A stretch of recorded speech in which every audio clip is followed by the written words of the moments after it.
Meet my sweet ride, you guys. What do you think? With pride and excitement, I eagerly presented my latest acquisition to my friends I had invited to my home under the guise of hosting a game night. As the sleek and powerful 5.0 V8 Mustang gleamed in the sunlight, I couldn't help but feel a sense of satisfaction in showing off my new ride. After all, who wouldn't relish the opportunity to display such a remarkable car? "Will you let us drive?" Jack, who had earned himself the title of my best friend, asked while checking my car's interior. "Go easy on that, bro. It's still new. I will let you drive after a few days." That was a lie. I wasn't planning to let him sit in the driving seat for at least a year. "We don't want to see it anymore then. Let's go upstairs and play the games we were invited to," Natasha declared, her irritation palpable. The rest of the group nodded in agreement and followed her lead, but not without showing a hint of envy toward me. The jealousy on their faces filled me with more joy.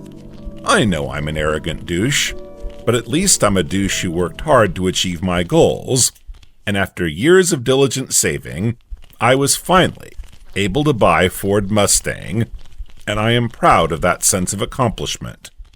I provided my guests with diverse games from my collection before settling down on the cozy couch to indulge in a thrilling match of Free Fire.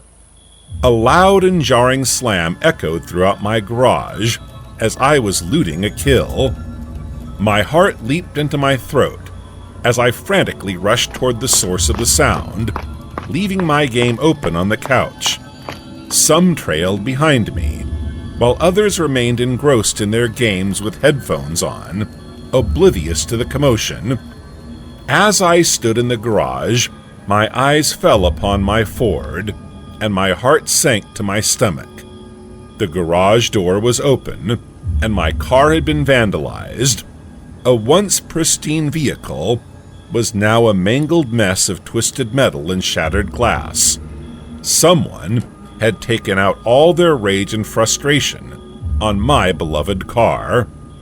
With a shaking hand, I surveyed the area around me, hoping to catch a glimpse of the culprit responsible for this heinous act.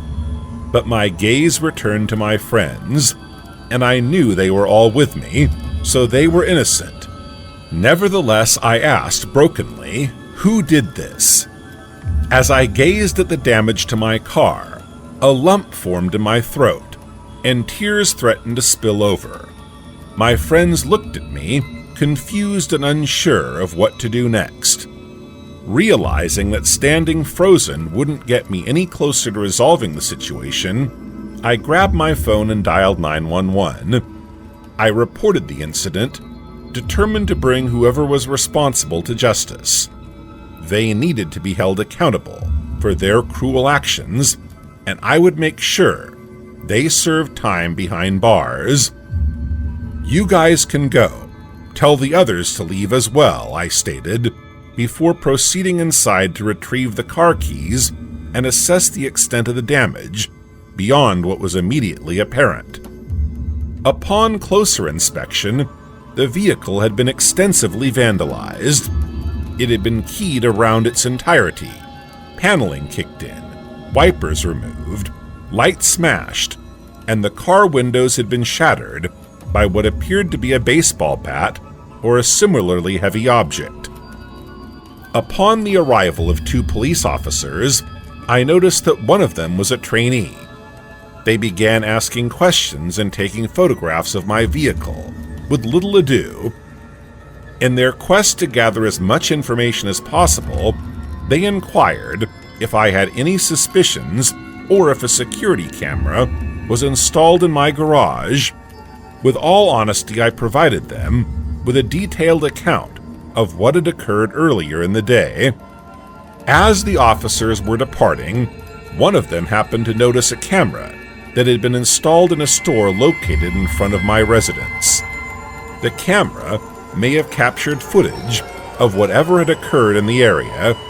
Subsequently, we proceeded to the store and requested the manager to show us the recording.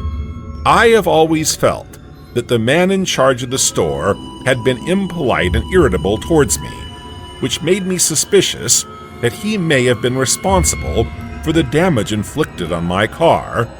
However, when he willingly allowed the police to review the previous recordings of the day, my doubts regarding his involvement were dispelled. Upon reviewing the security footage, it became evident that I had dutifully closed the garage door after my friends entered my house, and then I headed inside. However, approximately 30 minutes later, I saw Jack emerging from the house, clutching onto my cherished cricket bat, which had been a part of my collection for a considerable time. To my dismay, he then proceeded to open the garage door and wreaked havoc on my car, causing significant damage. As he became aware of my impending arrival, he hastily fled the scene, carelessly tossing the bat into a nearby bush and neglectfully leaving the garage door ajar. I was so busy playing Free Fire that I did not notice him go. There is our culprit, you know him, right? I gazed at the officer interrogating me. My thoughts jumbled as memories of Jack and I enjoying each other's company flickered through my mind. What was it that he used to call me? Best friend? Best friend my foot. Given the circumstances, it was absurd to think that he considered me his closest confidant. He appears to be more of an adversary than a friend. Yeah, I do. Make sure he gets the harshest punishment there is for this, I said, with an expressionless face, as I led them to my lawn, where he threw the bat.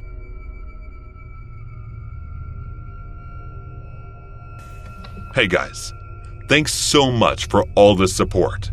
If you haven't subscribed to the channel yet, please feel free to do so. I was in a toxic, borderline abusive friendship with a girl from the ages of 9 to 12. Here's some background information to give you a little understanding of what my life was like back in the late 20s and early 2010s. I grew up in a very tumultuous household. My parents hated each other, and my extended family, along with my immediate, were plagued by mental illness and drug addiction. So needless to say, I was an anxious child who was drawn to unstable people, and suffice it to say that they were drawn to me. I was a shy 11-year-old girl who, like many others before I, used internet as a way to vent my frustration and anger about my home life. This was the time when AOL was the main source of communication between friends. And I was no stranger to this, along with MySpace and Facebook. However, I wasn't like typical preteens of this era.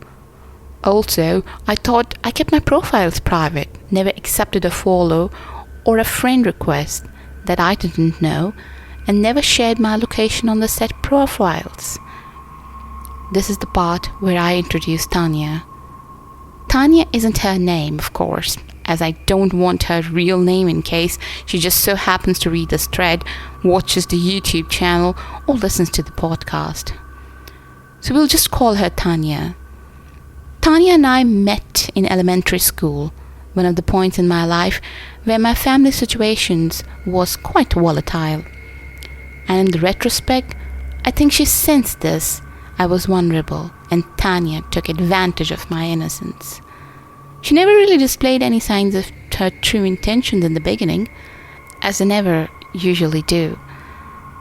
But she would do shady things now and again, manipulate me into begging my mom to stay on the computer until the wee hours of the morning so we could go on NSFW websites, ghost me when I didn't give her my favorite pen, or she'd yell at me when I couldn't perfect a guitar solo on Guitar Hero. She did some other things to me that I believe my brain blocked out due to trauma. My mom didn't like her either. Parents always have a weird intuition when it comes to friends. And I wish to God I would have listened to my mom before Tanya did what she did to me. Tanya's behavior changed for the worst when we turned 11. Tanya was openly jealous of my success in the school. Granted, she was incredibly smart herself, but she always made it a point to mock me for having great grades, and would comment that since I wasn't pretty enough, having good grades would be a nice balance. Nice. Right. It took me a while to build my self-esteem. After all of the snide remarks you would make about my weight and my face, and only now, as a 22 years old, do I think that I'm beautiful and have a wonderful figure. Anyways, back to Tanya. As a result of jealousy and growing resentment towards me, she began to plot my downfall. And I make no exaggeration either. This girl literally tried to ruin my self-worth, even more than she already had. It started in 6th grade. Tanya and I were remarkably close that year, and I wanted to do everything with her. We would talk all day in school. We would chat all night on AIM. And one particular evening, Tanya and I were talking about boys, being that we were hormonal preteens. Our conversation would usually turn on to who we liked in the school that day. Being that I had a horrible relationship with my father, I didn't really trust boys, even from the early age, so it was rare if I developed a crush on one. I remember Tanya and I's conversation going a little something like this. She asked, "Do you know Mark, the kid in my class?" "Yeah. Why?" I replied. "I heard he likes you." She said. Surprised, I answered, "What? No way." "Totally," he told me. "You want me to talk to him and give him your username?" "Yes, of course. Oh my God, thank you, Tanya." My heart was racing. A boy liked me. Impossible. When Tanya told me that she would give Mark my username for AIM, I nearly exploded in my seat. 11-year-old me couldn't believe I was going to have my first real boyfriend. How wrong was I? Fast forward to the next night. I was getting ready for the bed when I heard the famous AOL ding sound of my iPad Touch. You know the sound I'm talking about. When I checked the notification, it was a message from MarkyBoy99. I don't know the member username, so we'll just go with something like this. I turned red. Tanya had really talked to Mark and gave my user. She was truly the best. He messaged me with the usual, "Hey," emphasis on the 3 Y's. And I responded, "Hey." I didn't want to come off as desperate, so I only used 1. Why not even a minute later? He messaged me back. We talked all night about everything. Our days, how school was, what type of silly bands we like. Typically 11-year-old stuff. And I have to admit, I was smitten right off the bat. I think it was partly because I never really had a boy like me before, and the other part being that my self-esteem was so low that I never thought a boy would be capable of liking me. Also, it could be because Mark was one of the most popular boys in the school at that time. He played football, was mouthy to the teachers, and was extremely outgoing. All the things a young girl would be attracted to. We talked for months. My puppy love grows for him more and more every time we chatted. Of course, I never spoke to him on the phone, nor did I get his phone number, because why would you do that, right?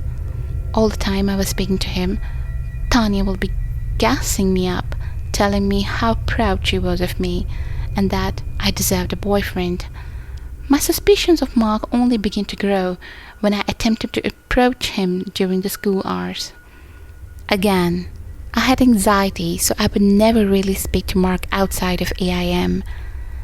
When I went to talk to him, Mark looked confused, as if he had never had a conversation with me before in his life. He turned away from me on the playground and walked to be with his other friends. Ugh. Weird. This wasn't like him. He was usually so chatty with me online that I expected him to welcome me with open arms in person. My ego was bruised. My little 11-year-old mind tried to rationalize this behavior by chalking it up to him not wanting to talk to a nerd. Since he was so popular that he just preferred to keep our relationship online, I told Tanya the news, and she seemed to be genuinely heartbroken for me. She was just as angry as I was, and vowed to confront Mark later that day during the music class. I was happy. Tanya had my back, and as far as I knew, she was going to tell Mark off about him being a total jerk to me. While it worked, later that night, I got a message from Mark telling me how sorry he was for ignoring me, and then he was just going through some family things. Back in love I was. I didn't care that Ma ignored me during the school. I didn't care that he rejected my advances in person. As long as I had him to talk to online and Tanya's support, I was fine. I even told my mom about him, and she was extremely happy for me as well. Another month passed, and it was March 31st, 2011. Mark messaged me and told me that he had something very important to tell me. The next day, the anxiety began. What was it? What did he have to tell me? At that point, I considered myself Mark to be dating. So I was anxious, and he was either going to break it off with me or that he was going to make it public in school next day. I told my mom and Tanya almost on the verge of tears with how excited and nervous I was. Well, the next day, April 1, 2011, rolled around, and this is what followed. It was around 7 p.m., and I was on the Club Penguin, as I usually was until I heard a familiar ding. It was Mark. It was time for the news being waiting for all day. He wrote, "Hey babe," winky face. "Oh my god. Hey, I've been waiting for you to chat with me all night. Sorry babe, I was practice. Are you ready for the news?" I was shaking with anticipation at this point. Even writing this now, a whole swell of emotion is resurfacing. "Yes, of course," I replied excitedly. It was then that Mark sent me a picture.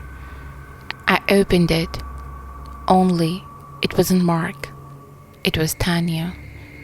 And she was holding a handwritten sign that said, "Happy April Fool's Day."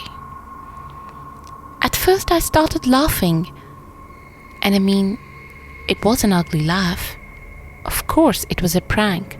Tanya had gotten me so good, right? Well, wrong. It was then when the realization hit me that I started to stop. I felt betrayed, like a loser. Tanya had been behind Mark all along, and she had been planning this big joke since October 2010. She had been so jealous that she pretended to be someone else and string along my emotions when she knew I was already in a rough place mentally. She told me that I was stupid to even think that Mark would even like me in the first place, and that I was dumb for not asking his number. Tanya had been this for 6 months.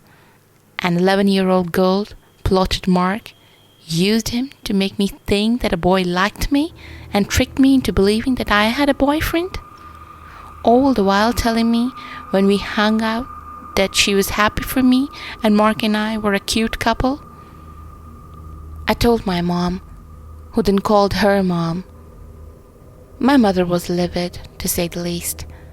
She told Tanya's mom to tell her daughter never to speak to me again, and I was crushed. My best friend of 3 years had catfished me because she simply wanted to play a joke. I was loyal to her and she toyed with my emotion because she could. Tanya had tried multiple times to guilt-trip me into being her friend again in the months that followed, leading into 7th grade. One of the more memorable and honestly messed up times being when she messaged me a few days after my birthday in August to tell me that her mother had just died in a horrible car crash. Her body was dismembered and they could only find her head and wedding ring. As anyone would be, I was in tears. Tanya's mother was nothing but lovely to me, and learning that she died in such a violent way crushed my soul. I started talking to Tanya again, asking her when her mother's funerals would be. Tanya then revealed to me seconds later, after speaking to her about the grisly details of her mother's passing, that she was just kidding and was pranking me again, and that I was stupid to believe her. She even sent a video of her laughing at me. I was disgusted. Who would even say something like that? What 12-year-old would message someone that their mother was dismembered in a car crash? She then revealed her ugly and, quite frankly, evil intentions when we were at the beginning of the 7th grade, and she became friends with a girl named Kylie. They both invited me to sit with them at their lunch table, and because I was desperate for friends, I stupidly accepted, only to be met with hordes of insults and laughter behind my back every time I wasn't looking. Tanya then messaged me one night telling me to kill myself, and that the world would be a much better place without me in it. She had Kylie to tell me to go jump off a bridge, and Tanya told me that she hated me and was never really my friend to begin with, that I deserved all the pain she put me through the year prior. I again told my mom, who then called the police. She had had enough of Tanya, and so had I. For 4 years, I have put up with Tanya's malicious behavior, and I just couldn't handle it anymore. My mom made me delete my account, and Tanya's mom told her never to contact me again, or else. My mom advised me to move the lunch tables, but I was hell-bent on not letting Tanya win. For the entirety of 7th grade, I sat at the same table as Tanya, only I spoke to my friends on the other side of the table. I never spoke to her, looked at her, or gave her any sort of attention. Kylie was scared to death of me too afterwards, as the police had gotten in contact with her family as well. It's been 10 years, and I still haven't spoken to Tanya. I'm 22 years old. I have 2 bachelor degrees, one in psychology and other in history, and I'm now working towards my master's in clinical social work. Tanya did other things to me too, that I could write a whole other story about, but I think writing this one helped give me closure on a part of my childhood that scared me for years. I thank God for my mom stepping in when she did, because I don't know where I'd be without her. As for Tanya, I don't know where is she or what she's doing, and I'd rather not. On the off chance she stumbles upon the story, I have a message for her. Your jealousy and wishes for death upon me did not win, and I truly hope that karma does not come around one day to bite you in the ass. Tanya, let's never meet again.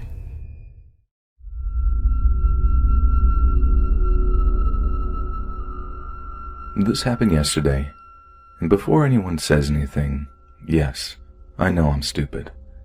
I had just gotten home from work around 9 p.m. and had barely had time to get my shoes off when I get a phone call from some number I don't recognize. I'm searching for new jobs, and I thought it might be one of the places that I was applying to call me back. I pick it up, and it's some guy who says that he's with some kind of third-party detention center, which, as he explained it, was for low-risk inmates that were sent there whenever the local jails were busy or filled. That should have set off a nice big red flag for me, but for whatever reason, it just made sense in my tired brain. I'm getting ready to tell this guy I'm not interested in making a donation or anything like that when he asks if this is, and then says my full name. I confirm, and he says that they're holding my boyfriend at the center, saying my boyfriend's full name, and giving a dead-on description of him. I ask what's going on since my boyfriend is supposed to be at work right now, and the guy on the other end provides an explanation. He says that my boyfriend had struck a pregnant woman with his car on his way to work and was 4 times the legal limit for blood alcohol. He said the woman was in critical condition and that my boyfriend had broken a few ribs and his nose in the accident. I'm freaking out at this point and ask if I can speak to my boyfriend, which the man obliges. I'm put on hold for a minute or two before my boyfriend picks up the phone. This person on the other end was panicking, saying how it wasn't his fault and begged me not to tell his parents, again using my name. It didn't particularly sound like my boyfriend, but I figured it was because of the broken nose he supposedly had, and his tone really helped to sell it, because it all sounded so legitimate.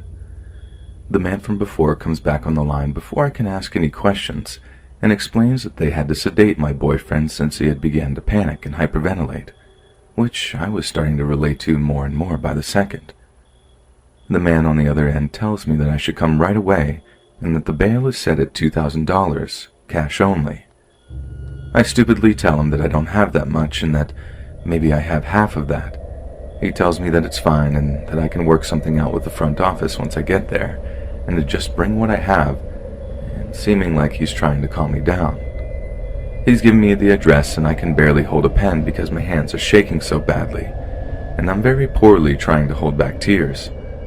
All of a sudden, the doors open up, and in walks my boyfriend, completely normal looking, with no broken nose, but more than a little confused as to why I'm crying. I'm still on the phone with the man and ask him what he thinks he's doing, telling him how my boyfriend just walked in, and he promptly hangs up. I tried calling back a few times, but it went directly to voicemail. Find out the power to the bar my boyfriend works at had gone out, so his boss sent everyone home early, and I had never been so grateful for a power outage. My boyfriend slept on the couch to keep watch, but unfortunately I still couldn't sleep that night, so I decided to look up the name of the organization the man said he worked for. Big surprise, that turned up nothing. I then looked up the address that he had given me on Google Maps and see that it was some random abandoned strip mall in the middle of a sketchy area that was about an hour and a half out of town. What really freaked me out about this whole thing was the guy knew my number, both me and my boyfriend's names, but didn't sound like anyone we had met before. I have no idea what would have been waiting for me there, but I'm counting my lucky stars right now.